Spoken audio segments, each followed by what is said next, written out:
Berkolase biasanya dilihat sebagai kegiatan memotong dan menempel beberapa material seperti kertas, kain, plastik, foto, daun, bunga, kayu, atau apapun itu. Tapi apakah kolase hanya sebatas memotong dan menempel saja? Atau lebih luas daripada itu?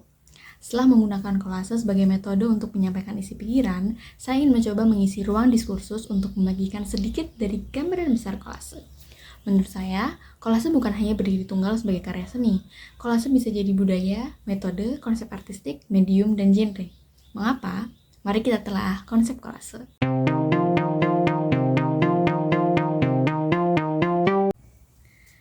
Yang pertama, kolase sebagai budaya. Oke, disebut budaya karena kolase masih tetap dilakukan secara berulang-ulang terus-menerus dalam kurun waktu yang panjang hingga sekarang. Memang dari kapan sih? Praktik pembuatan kolase sendiri sudah mulai ada sejak ditemukannya kertas di Cina tahun 200 sebelum Masehi.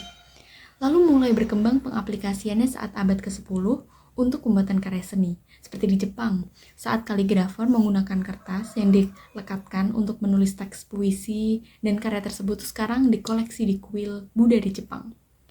Teknik merekatkan kertas ini pun mulai merambah ke Eropa pada abad ke-13 dan digunakan untuk ikon-ikon lambang negara dan keagamaan di katedral sekitar abad ke-15. Mungkin ini adalah awal mula teknik kolase berkembang hingga sekarang. Oke, yang kedua adalah kolase sebagai metode. Kita awali dengan memaparkan secara terminologi kolase sebagai metode. Awal mulanya disebut papier collage. Istilah dari bahasa Perancis yang berarti kertas yang ditempel. Istilah itu pertama kali dipakai oleh seorang pelukis beraliran kubisme dari Perancis yaitu Georges Braque dan Pablo Picasso. Sekitar tahun 1912 hingga awal 1913. Saat masa seni rupa kubisme berkembang, kolase sebagai metode dalam melukis ditunjukkan oleh kedua pelukis tersebut dalam beberapa karya mereka, yaitu ketika Braque menggambar di atas kertas serat kayu yang ditempelkan di atas kertas putih. Kolase sebagai metode mulai menjamur, walaupun ada pihak-pihak yang gak mengamini kemunculan kolase pada waktu itu, atau bisa dibilang memandang sebelah mata. Mungkin kita bisa bahas permasalahan ini lain kali. Nah, yang ketiga, kolase sebagai karya seni. Seiring dengan itu, pada tahun 1919 muncul istilah MERS yang digagas oleh ada orang namanya Kurt Schwitters. Dia adalah salah satu seniman beraliran Dadaisme. Istilah tersebut mewakili proses pembuatan kolase yang menggunakan found objects, sampah, kayu, majalah, teks, tiket kereta, struk belanja, kancing, dan sebagainya. Aliran ini mempengaruhi persepsi tradisional akan seni rupa dengan memanfaatkan bahan-bahan yang terlihat gak berguna sama sekali menjadi sebuah karya seni. Dari masa Dadaisme lah, kolase dianggap menjadi bentuk karya seni utuh, bukan hanya elemen aksesoris atau metode dalam seni lukis, dan berlanjut perkembangannya melalui beberapa aliran seni, yaitu surrealisme, abstrak ekspresionisme, dan pop art.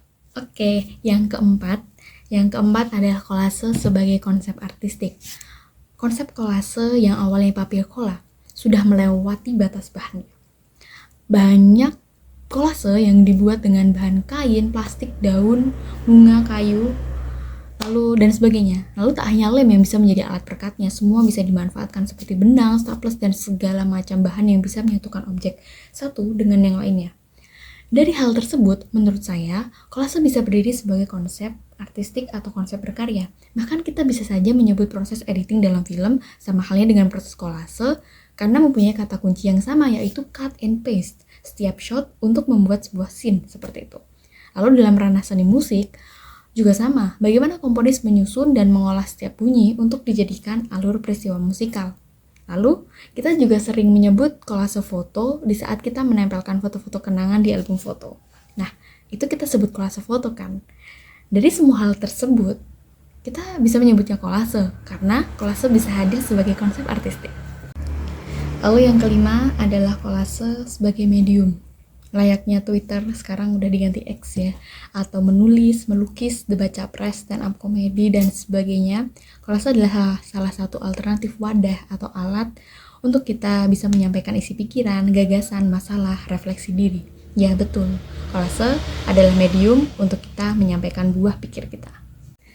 Lalu yang terakhir, yang keenam, kolase sebagai genre.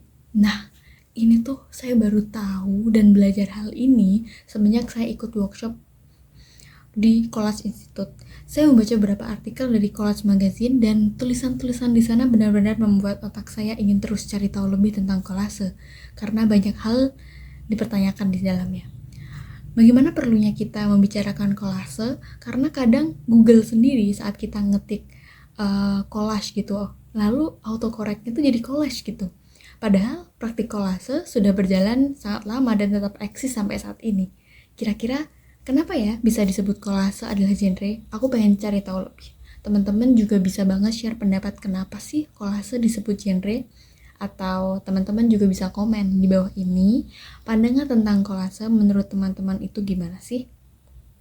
Di deskripsi saya coba lampirkan beberapa referensi yang bisa teman-teman akses untuk mencari tahu lebih tentang kolase. Terima kasih.